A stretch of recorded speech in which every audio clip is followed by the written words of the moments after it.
పైగా భీమిలిలో ఓపెన్ చేయాలని పట్టుబట్టిందే నువ్వు.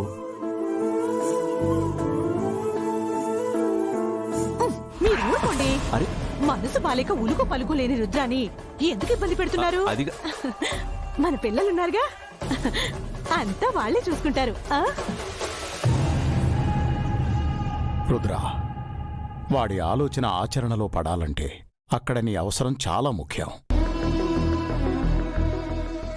ఐడియాస్ కావాలంటే నేనిస్తాను బావగారు. నువ్వా? మా అన్నయ్య నా కళ్ళ ముందు లేకపోయినా ఆ లోటు నాకెప్పుడు తెలియలేదు. ఎందుకంటే నువ్వు నా గురించి వాడికంటే ఎక్కువ ఆలోచిస్తావు. నా గురించే కాదు, ఇంట్లో అందరి బాగోగుల గురించి ఆలోచించి నువ్వు ఇలా మమ్మల్ని వదిలేసి వెళ్ళిపోతే ఇంకా మా గురించి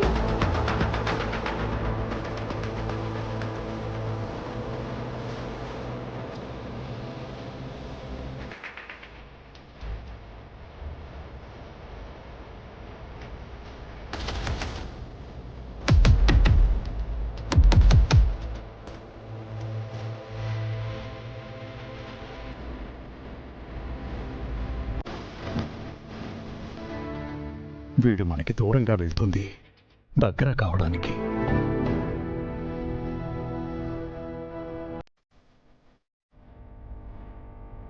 వాడి నిశ్శబ్దం ఈ ఇంటి శత్రువు అయింది. అది భరించడం మన వల్ల కాదు. అందుకే మనందరం వాణ్ణి హ్యాపీగా పంపిస్తే తిరిగి అంతే హ్యాపీగా మన దగ్గరకు వస్తాడు. బయలుదేరు రుద్ర. నువ్వింతకు ముందు రుద్రలా తిరిగి రావాలని మేమందరం ఎదురు చూస్తుంటాం.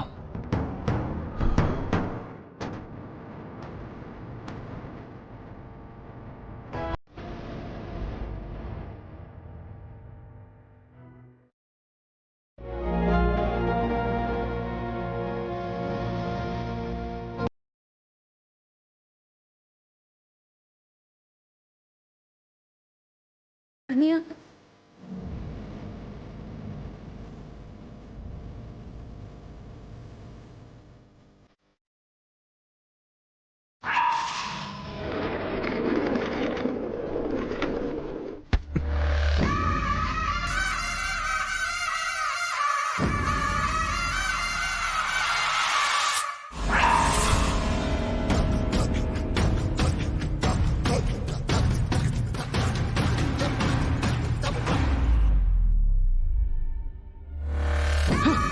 వాళ్ళకి దండం పెట్టి వెళ్ళడం కాదు, నాకు పిండం పెట్టి వెళ్ళు.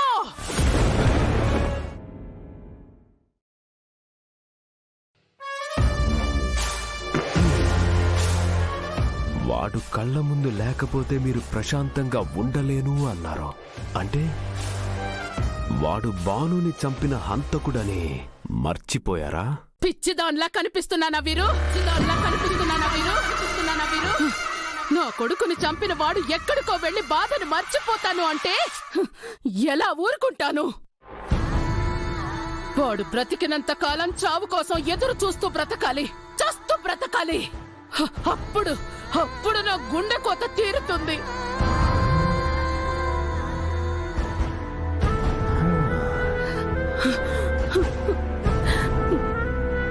నిన్ను చంపిన వాడి బాధకి మరుపునివ్వాలని ఇంటిల్లి పాది ఆరాటపడుతున్నారు. అది ఎప్పటికీ జరగకుండా వీళ్లతో పోరాడి నీ ఆత్మకి శాంతి కలిగిస్తాను.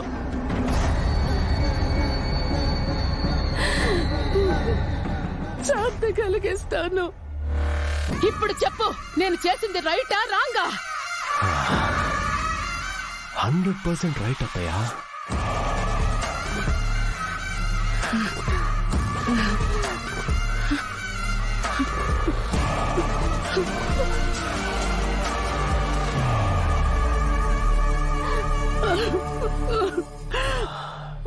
ఏం ప్లాన్ వేసావత్తా?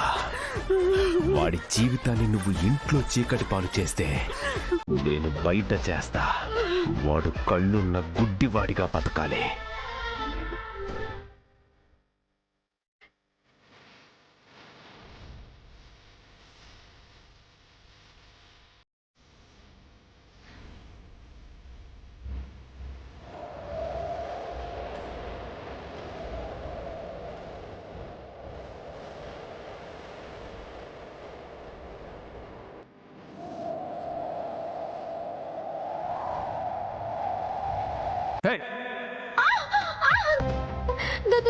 దయ్యం గారు మీరు గాల్లో తిరగడం ఉత్తమం కానీ ఇలా నన్ను గాల్లో తేల్చడం కరెక్ట్ కాదు.